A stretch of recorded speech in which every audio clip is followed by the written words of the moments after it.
భారతదేశ 80వ స్వతంత్ర దినోత్సవం సందర్భంగా నేను చదువుకున్నటువంటి స్కూల్లో నాకు జెండా ఎగరేసే అవకాశం రావటం ఇది నా పూర్వజన్మ సుకృతంగా భావిస్తూ ఉన్నాను. నేను కూడా ఒకప్పుడు ఈ పాఠశాలలోనే చదువుకున్నాను. ఇక్కడి నుంచే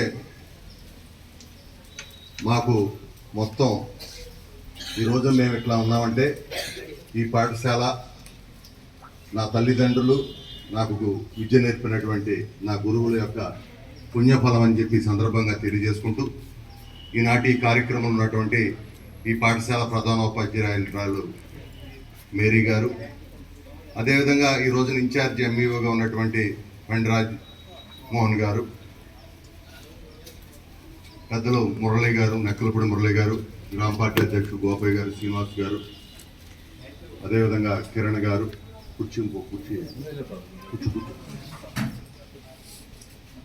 ఈ కార్యక్రమం ఉన్నటువంటి విద్యార్థులు, ఉపాధ్యాయులు అందరికి కూడా పేరు పేరున నా హృదయపూర్వక నమస్కారాలు తెలియజేసుకుంటూ, చాలా సంతోషం. ప్రతి సంవత్సరం కూడా ఆగస్టు 15 వచ్చిందంటే ఈ భారతదేశంలో కుల మతాలకు అతీతంగా, ప్రాంతాలకు అతీతంగా జరుపుకునేటువంటి అతి పెద్ద పండుగ ఏది ఉందంటే ఈ ఆగస్టు 15 కూడా మీ అందరికీ నేను గుర్తు చేస్తూ, ఒకసారి ఈరోజు మనం స్వేచ్ఛగా బతుకుతూ ఉన్నాం, స్వేచ్ఛగా మాట్లాడుతూ ఉన్నాం. ఈ సమాజంలో మనం ఉన్నామంటే ఆ రోజున మహానుభావుడు గాంధీజీ గారు కావచ్చు, నెహ్రూ గారు కావచ్చు, వల్లభాయ్ పటేల్ గారు కావచ్చు, సుభాష్ చంద్రబోస్ గారు కావచ్చు, ఎంతోమంది మహనీయులు త్యాగ ఫలితంగా ఆ రోజున మనల్ని బానిస సంఖ్యలు తెంపి మనం స్వేచ్ఛా వాయువులతో సుఖంగా ఉండాలని కొన్ని వేల మంది, లక్షల మంది తన ప్రాణాలని బలిపీఠంపై పెట్టి ఈ దేశానికి స్వతంత్రం తెచ్చారు. అలాంటి స్వతంత్రాన్ని మనం వారు ఏదైతే పోరాటి తెచ్చినటువంటి ఈ త్యాగ ఫలాలు ఉన్నాయో అవన్నీ కూడా అందరికీ అందాలని చెప్పి ఈరోజు ప్రభుత్వాలు చేసేటువంటి అభివృద్ధి, సంక్షేమం కూడా అందరికీ అందాలి. ముఖ్యంగా ఈ రోజు ఉన్నటువంటి ఈ కూటమి ప్రభుత్వం విద్యారంగానికి చాలా పెద్దపీట వేశారు. ఎందుకంటే ఈ ప్రభుత్వం వచ్చిన తర్వాత 16,347 మంది ఉపాధ్యాయుల్ని నియమించడం జరిగింది. అంతేకాకుండా మధ్యాహ్న భోజన పథకాన్ని ఇంటర్మీడియట్ విద్యార్థులకు కూడా డొక్కా సీతమ్మ గారి పేరు మీద పెట్టడం జరిగింది. అదేవిధంగా మీకు కావలసినటువంటి డ్రెస్ కావచ్చు, మీకు కావలసినటువంటి బ్యాగులు కావచ్చు, మీకు కావలసినటువంటి బుక్స్ కావచ్చు, అన్నీ కూడా ఈరోజు ప్రభుత్వం ఉచిత విద్యను ఈరోజు మనకు అందిస్తూ ఉన్నారు. దాంతోపాటుగా ఉపాధ్యాయులకు కూడా ఈ రోజున ప్రభుత్వం ఒకసారి బహుశా భారతదేశ చరిత్రలో 13 సార్లు డిఎస్సి తీసి 1,93,000 మంది టీచర్లను నియమించినటువంటి ఏకైక వ్యక్తి భారతదేశంలో నారా చంద్రబాబు నాయుడు గారిని చెప్పడానికి నేను గర్వపడతా ఉంటాను. నేను ఆ రోజు మండల పరిషత్ అధ్యక్షుడిగా ఉన్నాను. ఆ రోజుల్లో మాకు ముందు టీచర్స్ ట్రాన్స్ఫర్ కావాలంటే మండల పరిషత్ అధ్యక్షుడు కానీ సమితి ప్రెసిడెంట్లు ఇళ్ల చుట్టూ తిరిగేవాళ్ళు.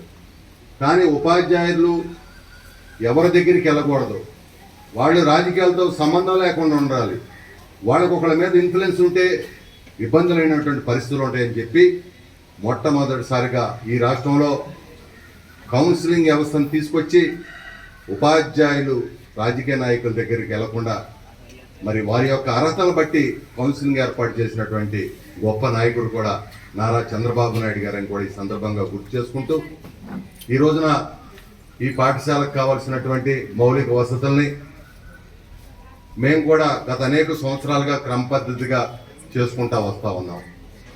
ఈ 3 సంవత్సరాల్లో కూడా ఈ పాఠశాలకు ఏ అవసరాలు వచ్చినా కూడా మేము ముందుండి చేస్తామని కూడా ఈ సందర్భంగా మీ అందరికీ తెలియజేస్తూ, అది నా బాధ్యతగా నేను భావిస్తూ ఉన్నా. ఎందుకంటే ఈ పాఠశాలలో చదువుకున్నటువంటి ఒక విద్యార్థిగా ఇక్కడ ఏ సౌకర్యాలైనా కల్పించాల్సినటువంటి బాధ్యత ఈరోజు మా మీద ఉందని కూడా ఈ సందర్భంగా తెలియజేసుకుంటూ చాలా సంతోషం. ముఖ్యంగా విద్యార్థులకు కూడా నేను ఒక విషయం చెప్పదలుచుకున్నాను. మీరు కూడా ఈ పాఠశాలకు వచ్చారంటే ఇక్కడ ఉపాధ్యాయులు మనకేం చెప్తున్నారు, తల్లిదండ్రులు మనకేం చెప్పి పంపుతున్నారు అనేది మీరందరూ కూడా ఆలోచించుకోవాల్సిన అవసరం ఉంది.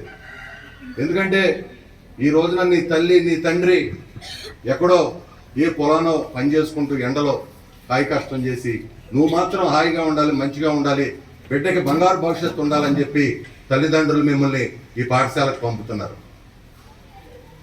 కానీ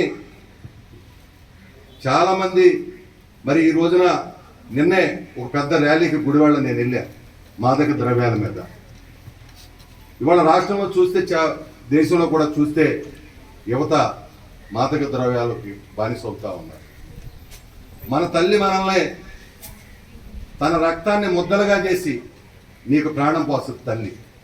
అలాంటి తల్లి మనకిచ్చినటువంటి ప్రాణం, ఆ భగవంతుడు ఇచ్చినటువంటి ఆయుష్, ఈ భూమి మీదకి వస్తే ఈ భూమి మీద మనం ఎందుకు పుట్టాం, మన తల్లిదండ్రులు ఏ విధంగా ఇబ్బంది పడి మనల్ని ఈ భూమి మీదకి తీసుకొచ్చారు, ఏ విధంగా తల్లిదండ్రులు మనల్ని పెంచి పోషిస్తా ఉన్నారు, నా తండ్రి ఏం చేస్తా ఉన్నాడు, నా తల్లి ఏం చేస్తా ఉంది, నేను స్కూల్కి వెళ్ళి ఏం చేస్తా ఉన్నాను అనేది ప్రతి క్షణం కూడా మనం ఆలోచించుకోవాలి. ఎందుకంటే విద్య అనేది ఎవరి సొత్తు కాదు. ఎవరైతే కష్టపడి చదువుకుంటారో, ఎవరైతే క్రమశిక్షణతో ఉంటారో, ఎవరైతే పట్టుదలతో ఉంటారో ఉన్నతమైనటువంటి శిఖరాలకు వెళ్తారని కూడా మీ అందరికీ నేను గుర్తు చేస్తా ఉన్నా. ఒక పేద కుటుంబంలో పుట్టినటువంటి అబ్దుల్ కలాం గారు ఈ దేశానికి అత్యున్నతమైనటువంటి రాష్ట్రపతి పదవికి వచ్చాడంటే ఆయన శాస్త్ర సాంకేతిక రంగాల్లో విప్లవాత్మకమైనటువంటి మార్పులు తీసుకొచ్చి ప్రపంచమే తన వైపు తిప్పుకునే విధంగా ఎన్నో కష్టపడి ఈ దేశం కోసం ఆయన ఆర్నిశలు కృషి చేసి ఆఖరికి విద్యార్థులకు పాఠం చెబుతూ ప్రాణాలు వదిలినటువంటి మహానుభావుడు ఏపీజే అబ్దుల్ కలాం గారిని కూడా ఈ సందర్భంగా మీ అందరికీ నేను గుర్తు చేస్తా ఉన్నా. ఆయన్ని స్ఫూర్తిగా తీసుకోవాలి, అలాంటి మహానుభావులను స్ఫూర్తిగా తీసుకోవాలి. కష్టపడి పైకి వచ్చినటువంటి ఎంతో మంది, ఎన్నో పేరు ప్రఖ్యాతులు ఉన్నటువంటి వాళ్ళు ఈ రాష్ట్రంలో కూడా ఉన్నారు. అలాంటి వారిని మనం ఆదర్శంగా తీసుకుని ముందుకెళ్లాలని చెప్పి మీ అందరికీ నేను తెలియజేస్తా ఉన్నా. ఇవాళ చాలా మంది యువత డ్రగ్స్ బానిస అవుతా ఉన్నారు. నేను అడుగుతా ఉన్నా, ఈ డ్రగ్స్ అనే ఏదైతే ఉన్నాయో మనిషిని సగంలోనే చంపేస్తాయి. ఇలాంటి డ్రగ్స్ మనకు అవసరం అని కూడా మీ అందరికీ నేను తెలియజేస్తా ఉన్నా. నేను ఈ విషయం మీ అందరికి ఎందుకు చెబుతున్నానంటే చిన్నప్పటి నుంచే మనం క్రమశిక్షణ నేర్చుకోవాలి, చిన్నప్పటి నుంచే మనం పట్టుదలతో చదువుకోవాలి, చిన్నప్పటి నుంచే మనం మన తల్లిదండ్రులు మనకు ఇచ్చినటువంటి కష్టాన్ని గుర్తు చేసుకుని మనం భవిష్యత్తులో పైకి రావాలి.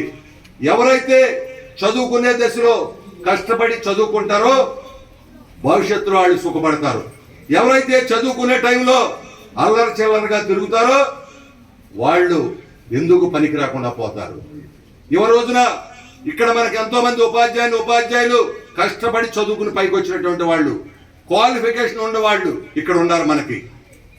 వాళ్ళు మనకి ప్రతిరోజు కూడా మన పాఠశాలకు వచ్చి మిమ్మల్ని వాళ్ళ బిడ్డల్లాగా చూసుకుంటా ఉన్నారు. మీకు బంగారు భవిష్యత్తు కావాలని మీరు ఇక్కడికి వస్తా ఉన్నారు. మీరు కూడా వాళ్ళ మాట వినాల్సిన అవసరం ఉంది. ఎవరైతే ఉపాధ్యాయులు ఎందుకు నా అడ్డు తిరుగుతా నేను చెప్పేది, ఎవరైతే ఉపాధ్యాయుల మాట వినరో సంకనాగిపోతారు, గుర్తుపెట్టుకోండి. ఎవరైతే వాళ్ళ మాటని చదువుకుంటారో, ఈ దేశంలో అత్యున్నతమైన అబ్దుల్ కలాం గారు ఇంతకన్నా కూడా చిన్న స్కూల్లో చదువుకున్నాడు, కానీ ప్రపంచం మొత్తం కూడా అబ్దుల్ కలాం గారు ఇంకా చూసిందంటే ఆయన పడినటువంటి కష్టాన్ని ఒకసారి మీరందరూ కూడా గుర్తు చేసుకోండి. పేపర్ వేసినటువంటి వ్యక్తి, చిన్న కుటుంబంలో పుట్టినటువంటి వ్యక్తి, మరి అలాంటి వ్యక్తి ఈ దేశంలో ఎన్నో శాస్త్ర సాంకేతిక రంగాల్లో విప్లవాత్మకమైన మార్పులు తేవటమే కాకుండా ఆయన యొక్క గొప్పతనాన్ని మెచ్చి ఈ భారతదేశంలో ఉన్నటువంటి పార్టీలన్నీ కూడా ఉపరాష్ట్రపతిగా ఏకగ్రీవం ఎన్నుకున్నటువంటి మహోన్నతమైన వ్యక్తి అబ్దుల్ కలాం గారని కూడా మీ అందరికి నేను గుర్తు చేస్తా ఉన్నా. మీరు దాన్ని స్ఫూర్తిగా తీసుకోండి, చదువుకోండి. మీకేం కావాలో చేసే బాధ్యత నేను తీసుకుంటాను. చదువుకునే బాధ్యత మీరు తీసుకోండి. మీ తల్లిదండ్రులు ఎంత కష్టపడతారో ఆలోచించుకోండి. మీ టీచర్స్ వచ్చి ఏ విధంగా పాఠాలు చెబుతారో మీరు ఆలోచించుకోండి. అంతేగాని ఒక వ్యక్తి వల్ల వ్యవస్థ చెడితే ఆ వ్యక్తిని చూస్తా మాత్రం ఊరుకునేది లేదే అని కూడా ఈ సందర్భంగా మీ అందరికి కూడా నేను తెలియజేస్తూ, ఈ సమాజంలో ఎవరున్నప్పటికీ కూడా చెడు వైపు వెళ్ళకూడదు, మనం మంచి వైపు మాత్రం వెళ్ళాలి. ఆ విధంగా మీరందరూ కూడా ఉండాలని, మీకు మంచి భవిష్యత్తు ఉండాలని, ఈ గ్రామానికి మీరందరూ కూడా మంచి పేరు తేవాలని ఈ రోజు నేను ఇక్కడికి వచ్చి ఈ మాటలు చెప్తా ఉన్నానంటే నేను గర్వపడతా ఉన్నా. ఎందుకంటే ఆ రోజు నా తల్లిదండ్రులతో పాటు నాకు విద్య నేర్పించినటువంటి ఉపాధ్యాయుల వల్ల నేను ఈ రోజున ఈ విధంగా నేను మాట్లాడగలుగుతున్నా. అది వాళ్ళు నాకు పెట్టినటువంటి భిక్షాన్ని కూడా నేను ఈ సందర్భంగా గుర్తు చేస్తా ఉన్నా. మీ అందరికీ దయచేసి అందరూ కూడా చదువుకోండి, భవిష్యత్తుని మంచిగా చేసుకోండి. ఎందుకంటే తల్లిదండ్రులు పెట్టినటువంటి కష్టాన్ని, వాళ్ళు పడిన కష్టానికి మనం ఏదైనా ఇస్తున్నామంటే మన బిడ్డల భవిష్యత్తు, మీ భవిష్యత్తు బాగుండాలనేది మాత్రమే మీరు ఒకసారి గుర్తు చేసుకోవాలని చెప్పి తెలియజేసుకుంటూ, ఈ రోజున నాకు రాజధానిలో మంచి కార్యక్రమం ఉంది, చంద్రబాబు నాయుడు గారి కార్యక్రమం. అదేవిధంగా ఇప్పుడు నేను మచిలీపట్నం వెళ్ళాలి, అక్కడ మా మంత్రి కొల్లు రవీంద్ర గారు జెండా ఆవిష్కరణ కలెక్టర్ గారు ఉంది. అయినా కూడా నేను చదువుకున్నటువంటి పాఠశాలలో ఒకసారి వెళ్ళి నాకు అవకాశం వచ్చింది కాబట్టి జెండా లేపడం కూడా నా అదృష్టం అని చెప్పి నేను ఈరోజు ఇక్కడికి వచ్చాను. నేను ఇక్కడి నుంచి వెంటనే నేను మచిలీపట్నం వెళ్ళాలి. దయచేసి మరొకసారి మీ అందరికి కూడా అప్పీల్ చేస్తున్నాను, ఇది మన పాఠశాల అంటే ఇది ఒక దేవాలయానికి వస్తున్నామని గుర్తు పెట్టుకోవాలి మీరందరూ కూడా. ఇది ఒక పాఠశాల అంటే ఏదో మనం వస్తున్నాం అల్లరి చిల్లరగా ఉంటున్నాం అనేది కాదు, ఇది ఒక దేవాలయం. మనం ఏ విధంగా అయితే గుడికి వెళ్తామో అంతకన్నా పవిత్రమైన దేవాలయం అంటే అది పాఠశాల అని కూడా మీ అందరికీ నేను గుర్తు చేస్తా ఉన్నా. అలాంటి దేవాలయానికి వచ్చినప్పుడు మీరు భగవంతుడి దగ్గరికి ఏ విధంగా వెళ్తారో, భగవంతుడి దగ్గర ఏ విధంగా మరి అక్కడ ఏదైతే భగవంతుడిని పూజిస్తా ఉంటారో అలాంటి పూజారులే ఈ ఉపాధ్యాయులు. వాళ్ళు మనం గౌరవించాలి, ఈ పాఠశాలను గౌరవించాలి, తల్లిదండ్రులను గౌరవించాలి, సమాజాన్ని గౌరవించాలి. అప్పుడే మనకు విలువ ఉంటుందని చెప్పి తెలియజేసుకుంటూ ఈ రోజున ఇంత మంచిగా కార్యక్రమాన్ని ఏర్పాటు చేసి ఇంత చక్కగా ఈ కార్యక్రమాన్ని నిర్వహిస్తున్నటువంటి ఉపాధ్యాయులు, ప్రధానోపాధ్యాయులకి అందరికి కూడా పేరు పేరున హృదయపూర్వక నమస్కారాలు తెలియజేసుకుంటూ